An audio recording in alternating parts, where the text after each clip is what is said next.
Hello friends, अस्सलाम वालेकुम and welcome to reality TV. दोस्तों, ये दिन था 15 जुलाई 1977 का।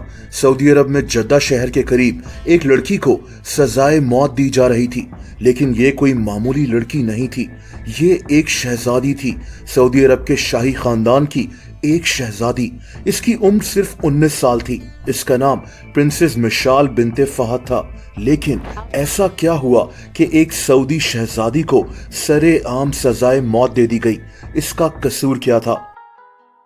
ये कहानी शुरू करने से पहले आपको एक बात बता दूं, ये जो तस्वीरें और वीडियोस आप इस वीडियो में देखेंगे, ये उस शहजादी की असल तस्वीरें नहीं है। इस सारे वाकये पर एक डॉक्यूमेंट्री बनी थी, डेथ ऑफ अ प्रिंसेस।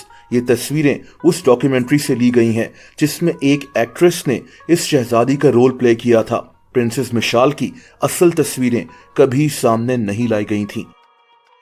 दोस्तों, मिशाल 1958 में सऊदी अरब के शहर जद्दा में पैदा हुई थी। मिशाल प्रिंस फहद की बेटी थी और प्रिंस मोहम्मद बिन अब्दुल अजीज की पोती थी। प्रिंस मोहम्मद बिन अब्दुल अजीज सऊदी अरब के बादशाह किंग अब्दुल अजीज का बेटा था। प्रिंसेस मिशाल का बचपन एक शहजादी की तरह ही गुजरा, बहुत ऐशो आराम में। ये हमेशा से लेबनान पढ़ने के लिए जाना चाहती थी और इसकी ये ख्वाहिश भी पूरी कर दी गई। इसको लेबनान के शहर बैरूत में पढ़ने के लिए भेज दिया गया था। यहाँ प्रिंसेस मिशाल की मुलाकात एक लड़के से हुई। इसका नाम खालिद अल शायर था। खालिद सऊदी अरब में लेबनान के सफीर का भतीजा था। प्रिंसेस मिशाल और इसकी दोस्ती हो गई और बहुत जल्द ये एक दूसरे को पसंद करने लगे। ये एक दूसरे से शादी करना चाहते थे। प्रिंसेस मिशाल वापस सऊदी अरब तो आ गई, लेकिन इसके शाही खानदान को ये मंजूर नहीं था। प्रिंसेस मिशाल जानती थी कि इसके लिए मुश्किलात पैदा हो रही हैं और तभी इसने एक अजीब प्लान बनाया। दोस्तों, इसने उस लड़के खालिद अल शायर के साथ भागने का प्लान बना लिया। सबसे पहले इसने अपनी मौत की झूठी खबर फैला दी कि इसने समंदर में डूबकर अपनी जान ले ली है। इसके साथ इसकी एक मुलाजमा भी इस प्लान में शामिल थी। इसने अपनी मुलाजमा को एक लेटर भी दिया था कि इस खत को 1 हफ्ते बाद मेरी फैमिली को दे देना। तब तक इसने सऊदी अरब से बाहर निकल जाना था, लेकिन इसकी मुलाजमा बाद में डर गई और इसने शाही खानदान को सारी हकीकत बता दी।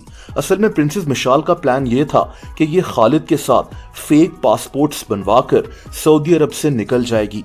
अजीब बात यह थी कि इसने अपना हुलिया मर्दों जैसा बना लिया था कि शायद एयरपोर्ट पर इसको कोई पहचान ना सके। उस दौर में एयरपोर्ट्स पर इतनी चेकिंग तो होती नहीं थी, लेकिन फिर भी जाहिर सी बात है कि इसने इस तरह पकड़े जाना था। और दोस्तों, बिल्कुल ऐसा ही हुआ। प्रिंसेस मिशाल और खालिद अल शायर को सऊदी अरब से बाहर जाते हुए अरेस्ट कर लिया गया। प्रिंसेस मिशाल पर बहुत सारे चार्जेस लग चुके थे, जिनमें एडल्ट्री के चार्जेस भी शामिल थे। फैसला यह किया गया कि इन दोनों को सजाए मौत दे दी जाएगी। ये भी कहा जाता है कि प्रिंसेस मिशाल से शाही खानदान ने कहा था कि ये लिख कर दे कि ये फिर कभी खालिद से नहीं मिलेगी तो इसको छोड़ दिया जाएगा, लेकिन इसने ऐसा करने से इनकार कर दिया। और दोस्तों, फिर दिन आया 15 जुलाई 1977 का, जिस दिन प्रिंसेस मिशाल और खालिद अल शायर को सजाए मौत दे दी गई। कहा जाता है कि इन दोनों को एक कार पार्किंग एरिया में सजाए मौत दी गई थी। इस वाकये के बाद बरतानिया की एक डॉक्यूमेंट्री सामने आई थी, डेथ ऑफ अ प्रिंसेस, जिसमें इस वाकये को ड्रामेटाइज कर दिखाया गया था। इस डॉक्यूमेंट्री को एक जर्नलिस्ट एंटनी थॉमस ने बनाया था। इंटरेस्टिंग बात यह भी है कि इस डॉक्यूमेंट्री में पाकिस्तान के लेजेंडरी आर्टिस्ट ज़िया मुहिउद्दीन ने भी काम किया था। बहरहाल दोस्तों, सऊदी अरब ने इस डॉक्यूमेंट्री पर एतराज किया और मुतालबा किया कि इस डॉक्यूमेंट्री को टीवी पर ना दिखाया जाए। यहाँ तक कि इस सारे मामले पर बरतानिया के सफीर को भी सऊदी अरब से निकाल दिया गया था। ये सारा इशू इतना ज्यादा बढ़ गया था। आप इस वाकये पर डॉन का एक आर्टिकल भी पढ़ सकते हैं, डेथ ऑफ अ प्रिंसेस। दोस्तों, अगर आप मुझे इंस्टाग्राम पर फॉलो करना चाहें तो उसका लिंक नीचे डिस्क्रिप्शन में मौजूद है।